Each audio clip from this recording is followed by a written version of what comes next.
अध्यक्ष महोदय विलक्षण sir, doctor Abhay Kumar sir, Shyam sir, चंदन सर और जो यहाँ पे हैं और जो मंच संचालित कर रहे हैं, साथ ही इस सभागार में उपस्थित संत रविदास के भक्तगण, आप सभी को मेरा तहे दिल से शुक्रिया और धन्यवाद यहाँ बुलाने के लिए। आप सभी मुझे 2 शब्द बोलने के लिए वक्ता के रूप में यहाँ बुलाने के लिए इस मंच का तहे दिल से शुक्रिया। साथ ही डॉक्टर अभय कुमार सर हमारे ही कॉलेज के प्रोफेसर हैं, उन्हें भी उन्होंने मुझे यहाँ आमंत्रित किया। मैं दर्शन शास्त्र की प्रोफेसर हूँ, तो मैं स्वाभाविक है जैसे कि श्याम सर इतिहास के प्रोफेसर हैं, तो उन्होंने इतिहास की दृष्टि से आपको समझाया। स्वाभाविक है दर्शन की छाप हमारे ऊपर भी है, तो मैं दर्शन के हिसाब से ही आपको 2-4 शब्द बताऊंगी। दर्शन जो हमारे संत रविदास जी हैं, स्वयं कबीर ने उन्हें संत शिरोमणि की उपाधि दी थी। संत रविदास एक ऐसे महापुरुष हुए मध्यकाल में जिन्होंने दिखाया कि हम कर्मकांड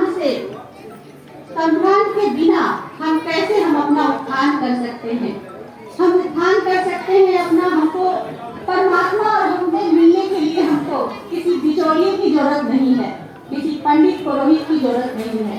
हम परमात्मा से मिलन करना चाहते हैं तो हम जहाँ बैठे हैं वहीं परमात्मा को प्राप्त कर सकते हैं। आज हम देख रहे हैं राम मंदिर की स्थापना हुई, खुल के नहीं बोलना चाहिए। सभी लोग पीछे पड़े हुए हैं जाने के लिए, और हम ही आप वहाँ के धनराशि को बढ़ाएंगे और हम गरीब होते जाएंगे।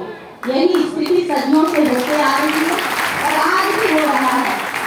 हमें बरगलाया जा रहा है कि राम हमें वहाँ मिलेंगे, अरे हम जहाँ बैठे हैं राम वहीं मिलेंगे। हम इतने भाववत्सल हो जाए कि हम जहाँ बैठे हैं वहीं राम हमसे आके मिलेंगे। संत रविदास जी का एक उनका प्रसिद्ध कहावत है कि मन चंगा तो कठोर में गंगा। अगर हमारा मन साफ है तो हम जहाँ हैं वहीं परमात्मा का दर्शन होगा, हमें जाने की जरूरत नहीं है। धर्म को स्थापित करने वाले ये पुरुष लोग हैं, मैं सब पुरुषों को नहीं कहूंगी, लेकिन इस धर्म को आगे बढ़ाने में महिलाओं ने सबसे ज्यादा योगदान दिया और कर्मकांड को बढ़ाने में महिलाओं ने सबसे ज्यादा योगदान दिया। अगर महिलाएं ठान ले कि हमें कोई बरगला नहीं कर सकता है तो हमें कोई बरगलाने की हिम्मत नहीं रख सकता। अगर परिवर्तन ला सकती हैं तो वो कोख में 9 महीना पालने वाली महिलाएं ही इस पुरुषवादी समाज को चेंज कर सकती है। उसी के हाथ में परिवर्तन का उनके पास ही उनका झंडा है, वही आगे बढ़ा सकती है। साथ ही साथ मैं ये कहना चाहूंगी, मुझे चंदन सर जैसा साहित्यिक नॉलेज नहीं है, ना ही मैं उनकी पूरी वाणी पढ़ी हूँ। मैं कहानी संत रविदास जी के संबंध में सुनी हूँ जो काफी प्रचलित है, मैं आप लोगों से शेयर करना चाहती हूँ। संत रविदास जी का परीक्षण करने के लिए भगवान स्वयं उनके घर आए और उन्होंने दुनिया का सबसे रत्न जो कीमती था वो संत रविदास को दिखाकर बोलते हैं कि ये रत्न मैं कहाँ रखूं तुम्हारे घर में, मैं थोड़े दिनों बाद इसको लेने आऊंगा। संत रविदास अपने काम में व्यस्त थे और वो इतने मग्न थे अपने कामों में, उन्होंने ध्यान तक नहीं दिया कि क्या लाए हैं वो शख्स। उन्होंने कहा इस झोपड़े में कहीं भी जगह हो तो तुम वहां पे रख दो।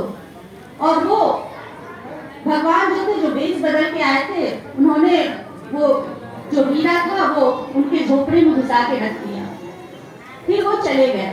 बहुत दिनों के बाद वर्षों बीत गए, फिर से भगवान वेश बदल के आए और संत रविदास से बोले कि हम जो तुम्हें हीरा दिए थे वर्षों पहले वो तुम कहाँ रखे हो। तो उन्होंने कहा, संत रविदास ने ठीक उसी तरह से मग्न थे अपने काम में, उन्होंने कहा जहाँ तुम रख के गए होगे वही होगा। यानी उस पुरुष ने उसको देखा तक नहीं, आखिर क्या रख के कोई गया है। इतने वो निस्वार्थी थे, उनको इस चीजों से लोभ नहीं था और अपने कामों से उनको इतना प्रेम था कि उन्होंने देखा तक नहीं। तो भगवान भी प्रसन्न हो गए। और इसी तरह की हम जिस पद पर हैं, पद हमारी पहचान नहीं होती है, कर्म हमारा पहचान होता है। आज इतने वर्षों बाद भी हम जयंती मना रहे हैं, इसके पीछे यही है, उन्होंने अपने कर्म को, अपने जीवन को हम सभी के लिए आदर्श के रूप में छोड़ दिया कि तुम इसको पालन करके उस परमात्मा तक का रास्ता तय कर सकते हो। ये समाज तो छोटी चीज है।